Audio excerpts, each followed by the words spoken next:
Видеодо кичинекей 1 жашар бала да могу ойноп больницага жаңы келген күнү.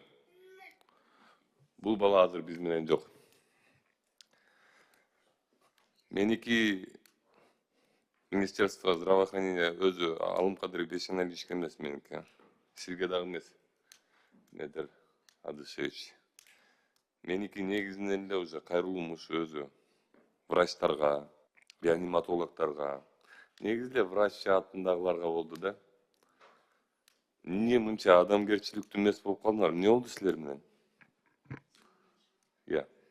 Эмне болду силер менен? Эмне медицина бизде кандай медицина калды? Бизде частный медицина калды, туугандардын медицинасы калды, анан тааныштардын медицинасы калды. Болду.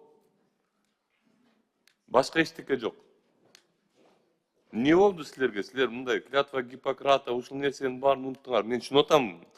Майынаңар аз, айлык майынаңар аз. Анда кеткилечи айланайын. Кеткилечи анда тыштап, андай медицинанын бизге кереги жок, анда кеткилечи. Бул бала боюнча айтып берсем, бул баланын кулагы ооруп, больницага жаткан. Алай районунда Гүлчөдө. Кызамык менен ооруган бир бала менен чогуу жаткырып коюшкан, болду. Всё. Андан аркысын айтып бербей эле койгон, андан аркысы каша. Ал бала менен эмне кылган, температурасы менен больницадан чыгарып салган, бүт каша андан арычы. А мен эмнеге муну билем билесиңер? Анткени мен өзүм ошол реанимацияда жаткан, мен реаниматологдордун отношениясын 5 колундай билем. Могу жерде Кыргызстанда бүт баары билет, айланайын. Врачтардын отношениясын билебиз биз. Адамдын жашоосун мындай бизнес кылып койдуңар ужачы. Оңоошуңар керек да силер же ушинтип эле мен менен айтып жүрө бересиңерби? Эрлан ушинтип айтты, врачтардын баарын жамандап салды деп.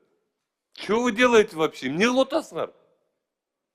Да канча бала өлүп, эмне мындай материал эле кылып калдыңар го айланайын бизде. Мен түшүнөм, жумушуңар оор, айлык майыныңар аз, баарын түшүнөм мен. Өзүмдүн примерим менен айтайынчы, мен жумушум силердикинен жеңил эмес.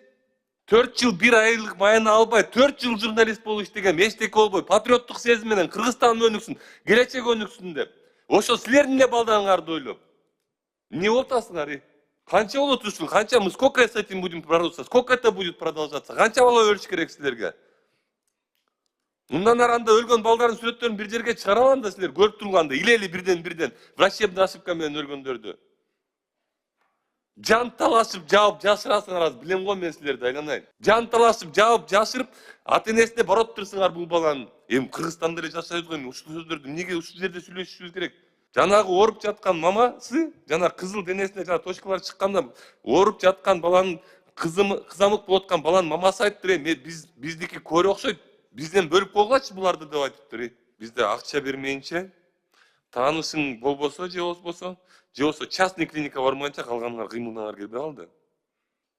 А балдар өлүп атат.